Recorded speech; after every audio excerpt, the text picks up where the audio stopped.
May 17, 1977, 2:38 p.m. Parking lot of the Brainerd Place office building, Lyndhurst, Ohio. Danny Greene walked toward his green Lincoln Continental after a dentist appointment. His girlfriend walked beside him. A maroon Chevrolet Nova sat parked nearby.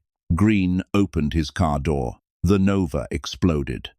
The blast was so powerful it shattered windows 3 blocks away. A 5-foot crater opened in the asphalt. Greene's body was thrown 15 feet. His legs were severed. His torso was torn apart. Metal fragments embedded in nearby buildings. The explosion registered on seismographs at local universities. Danny Greene, the Irishman who'd waged war against the Cleveland Mafia for 7 years, was dead at 53. The bomb contained an estimated 15 pounds of C4 military-grade plastic explosive packed with shrapnel. It was detonated remotely by someone watching from a nearby building with a direct line of sight. The Cleveland Mafia had finally won. But in winning, they'd triggered the biggest organized crime investigation in FBI history. The war that killed Danny Greene would destroy the entire Cleveland family within 4 years. Before we dive into this story, if you're enjoying these deep dives into Mafia history, hit that like button and subscribe. We drop a new documentary every week. And drop a comment letting us know where you're watching from. Cleveland, New York, Ireland, somewhere else? We love hearing from you. Now, let's get into it. This is the story of the Cleveland Mafia, an organization that operated in complete silence for 50 years, controlling labor unions, extortion rackets, and illegal gambling across Ohio. They were disciplined, professional, invisible. Nobody knew their names. Nobody testified against them. They made millions and stayed out of prison. Then Danny Greene started a war, and that war exposed everything. But here's what makes Cleveland different from New York, Chicago, or Philadelphia. The Cleveland family didn't fall because of RICO prosecutions or informants. They fell because they couldn't stop killing each other. Between 1976 and 1977, 36 bombs exploded in Cleveland. The city became known as Bomb City, USA, and every single explosion brought federal investigators one step closer to dismantling the entire organization. The Cleveland Mafia emerged in the early 1900s when Italian immigrants from Sicily and Calabria settled in the Murray Hill and Little Italy neighborhoods. Unlike New York's 5 families, Cleveland developed as a single, unified organization under one boss. The first recognized leader was Joseph Big Joe Lonardo. He controlled bootlegging operations during Prohibition in the 1920s. Court records show Lonardo ran a massive illegal alcohol distribution network across northeastern Ohio. He made millions. He kept a low profile. He avoided prosecution. On October 13, 1927, Lonardo was shot and killed in a barbershop on Mayfield Road. The Ferritto brothers, rival bootleggers, were suspected but never charged. The murder set a pattern that would define Cleveland organized crime for decades. Leadership turnover happened through violence. The strong survived. The weak died. After Lonardo's death, the Ferritto brothers took control briefly. But in 1930, Frank Milano emerged as the new boss. Milano understood something the Ferrittos didn't. Silence equals survival. He banned public displays of wealth. He forbade unnecessary violence. He demanded absolute discretion from family members. Under Milano, the Cleveland family became invisible. FBI surveillance reports from the 1930s and 40s describe Milano as a ghost. He didn't own property in his name. He didn't drive flashy cars. He didn't appear in public. He communicated through intermediaries. Law enforcement knew he existed but couldn't prove what he controlled. In 1935, Milano's underboss was Alfred Big Al Polizzi.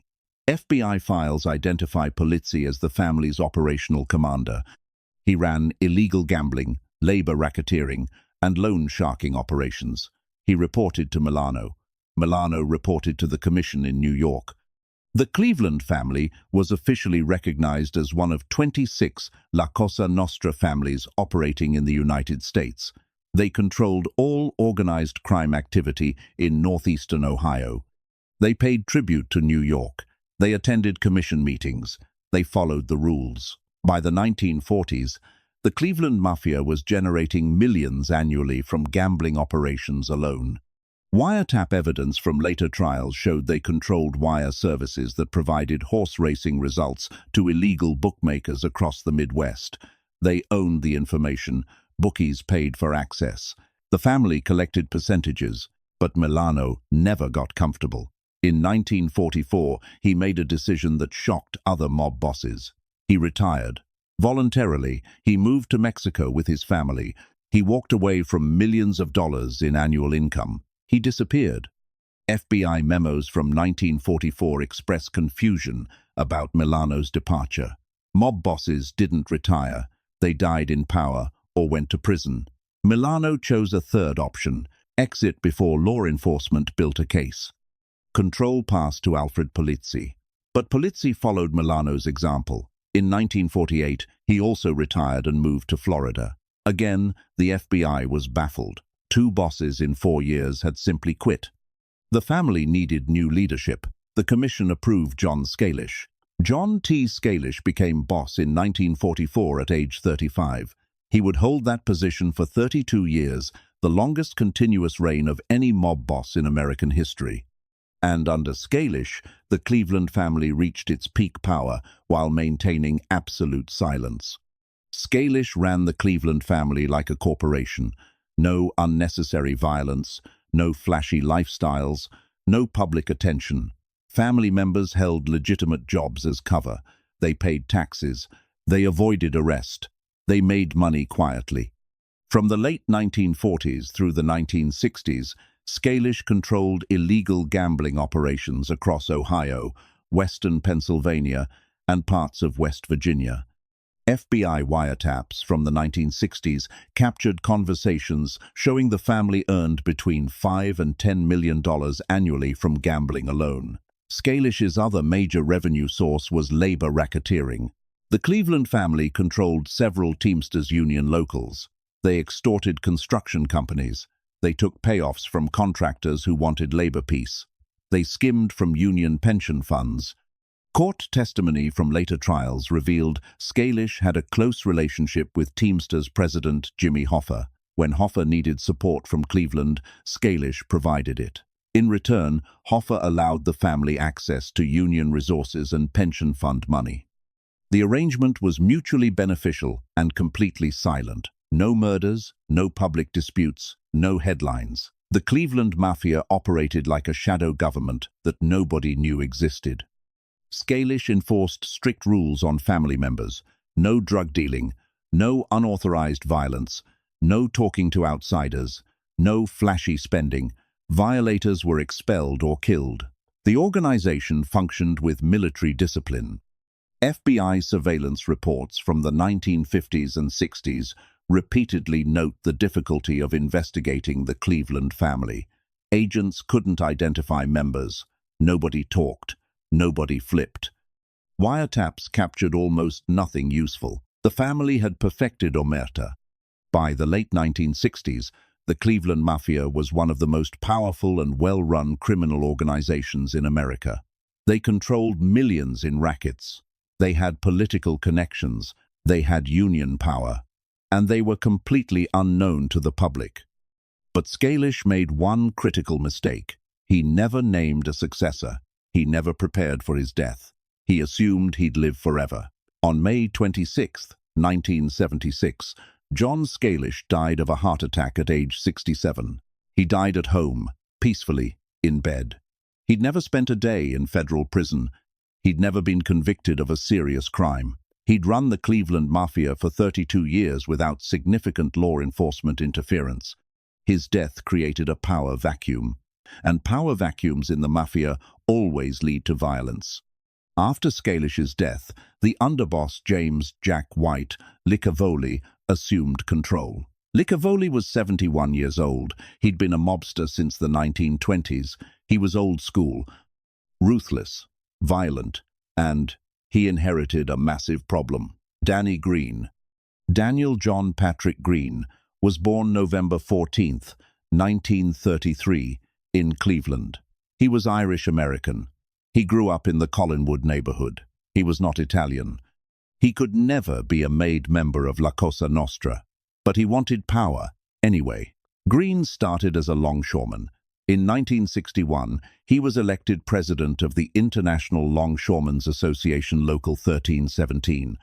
Court records show he immediately began embezzling union funds. In 1964, he was convicted of embezzlement and sentenced to 5 years probation. By the late 1960s, Greene was running his own criminal organization called the Celtic Club. He controlled loan sharking, labor racketeering, and extortion on Cleveland's west side. He painted everything green. He drove a green car. He wore green clothes. He called himself the Irishman. For years, Greene paid tribute to the Cleveland Mafia. He operated with their permission. He kicked up percentages from his rackets. The arrangement worked. But after Scalish died, Greene stopped paying. He declared independence. He told Licavoli's representatives that the Irish didn't bow to Italians anymore. He was taking over Cleveland's rackets himself. Licavoli ordered Greene killed. The first attempt happened in 1975. A bomb was planted in Greene's car. It exploded. Greene survived with minor injuries. He held a press conference afterward, standing in front of his blown-up vehicle, laughing. He told reporters, "I have a message for those guys. They can't kill me." The second attempt happened in 1976. Gunmen opened fire on Greene outside his apartment. Dozens of shots. Greene wasn't hit. He returned fire with his own weapon. The attackers fled. Greene started appearing on local television. He gave interviews. He talked about the Mafia.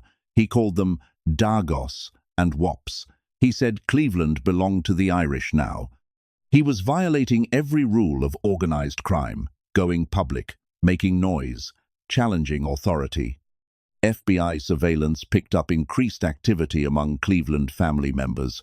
Wiretaps captured panicked conversations. Licavoli was under pressure from New York. The commission was demanding that Cleveland handle the Greene problem. A civilian was embarrassing the Mafia on television. Between 1976 and 1977, the bombs started. 36 bombs exploded in Cleveland in less than 2 years.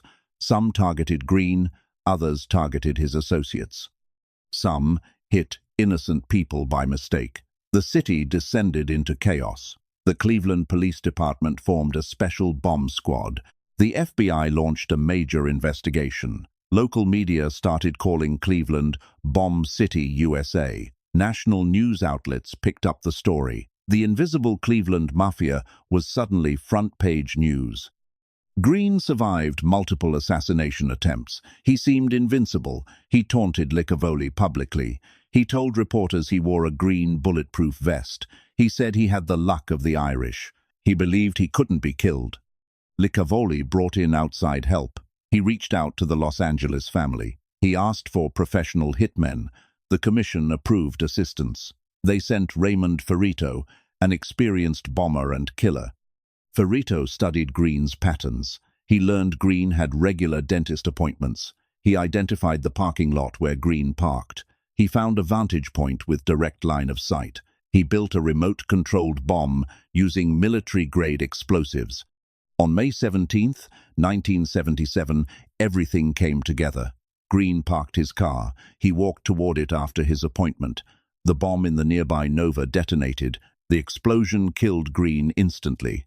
The Cleveland Mafia celebrated. The war was over. They'd won. They had no idea what came next. The Greene murder was the Cleveland family's biggest mistake. The FBI already had agents investigating the bombing campaign.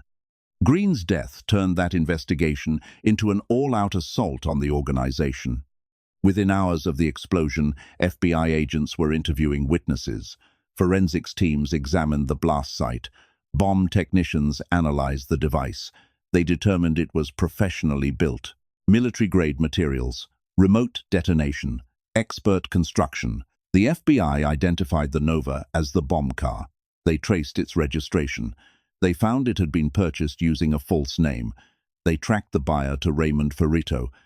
Ferritto was arrested on July 6, 1977. FBI agents offered him a deal: life in prison or cooperation. Ferritto chose cooperation. He became the first Cleveland Mafia associate to break omerta and testify. Ferritto's testimony was devastating. He named names. He described the conspiracy to kill Greene. He identified James Licavoli as the boss who ordered the hit. He described meetings with other family members. He provided details about mob operations, structure, and leadership. The FBI used Ferritto's information to obtain wiretaps on Cleveland family members. Those wiretaps captured incriminating conversations. They recorded murder plots. They documented extortion schemes. They proved RICO violations. On May 2, 1978, federal prosecutors indicted James Licavoli and 9 other Cleveland Mafia members on racketeering charges. The indictment detailed decades of criminal activity: murder, extortion, gambling, labor, racketeering, bombings. The trial began in 1978. Ferritto testified. Other witnesses came forward. FBI agents presented wiretap evidence. The prosecution built an overwhelming case. On November 23, 1978, the jury returned guilty verdicts. Licavoli was convicted on all counts. He was sentenced to 17 years in federal prison. He was 73 years old. Other family members received similar sentences. The entire leadership structure was imprisoned simultaneously. The Cleveland Mafia's governing body was gone. But the FBI wasn't finished. They kept investigating. They flipped more witnesses. They obtained more wiretaps. Between 1978 and 1982, federal prosecutors indicted over 40 Cleveland Mafia members and associates. The convictions destroyed the organization. By 1982, the Cleveland family effectively ceased to exist as a functioning criminal enterprise. Their gambling operations collapsed. Their union connections were severed. Their political influence evaporated. The family that had operated in complete silence for 50 years was dismantled in 4 years, all because they couldn't resist killing one stubborn Irishman. James Licavoli died in prison on November 21, 1985. He was 80 years old. He never spoke about his crimes. He maintained omerta until his death. Raymond Ferritto entered witness protection. He received a reduced sentence. He testified at multiple trials. He lived under a false identity until his death in 2004. Danny Greene became a legend in Cleveland. Books were written about him. Documentaries were produced. In 2011, the film Kill the Irishman dramatized his life and the bombing war. Greene's grave in Calvary Cemetery became a tourist attraction. The Cleveland Mafia attempted to rebuild in the 1980s and 90s. Small-time operators claimed leadership. They ran low-level gambling and loan sharking, but they never regained their former power. Today, the Cleveland family is considered inactive by the FBI. A few elderly members remain alive. They have no influence, no territory, no real organization. The family that once controlled millions in rackets now barely exists. The Cleveland story reveals something crucial about organized crime. Silence is everything. For 50 years, the Cleveland Mafia thrived because nobody knew they existed. They made money. They avoided prosecution. They followed the rules. But the moment they engaged in public violence, the moment they created headlines and drew attention, they were finished. The bombing campaign that killed Danny Greene also killed the Cleveland family. Law enforcement didn't destroy Cleveland organized crime through brilliant investigation. The Mafia destroyed itself through ego and revenge. They couldn't accept that an Irishman was challenging them. So they started a war. And wars attract attention. Attention brings investigation. Investigation brings prosecution. If John Scalish had lived another 10 years, if he'd named a competent successor, if Licavoli had simply let Greene operate independently on the West Side, the Cleveland family might still exist today. They could have avoided the whole conflict. Instead, they chose pride over pragmatism. They chose violence over silence. They chose war over profit. And they paid for it with everything. The Cleveland Mafia's rise and fall is a perfect case study in how organized crime actually works. Success requires invisibility. Power requires discipline. Survival requires silence. The moment you forget those rules, the moment you put ego ahead of strategy, you're finished. Danny Greene understood that too. He went public. He made noise. He challenged the Mafia openly, and it got him killed. But in dying, he accomplished what law enforcement couldn't. He exposed the entire organization. He forced them into the open. He made them react. Both sides lost. Greene died in a parking lot. The Mafia died in prison. The only winners were the prosecutors who built careers on the cases and the FBI agents who finally cracked an organization that had eluded them for half a century.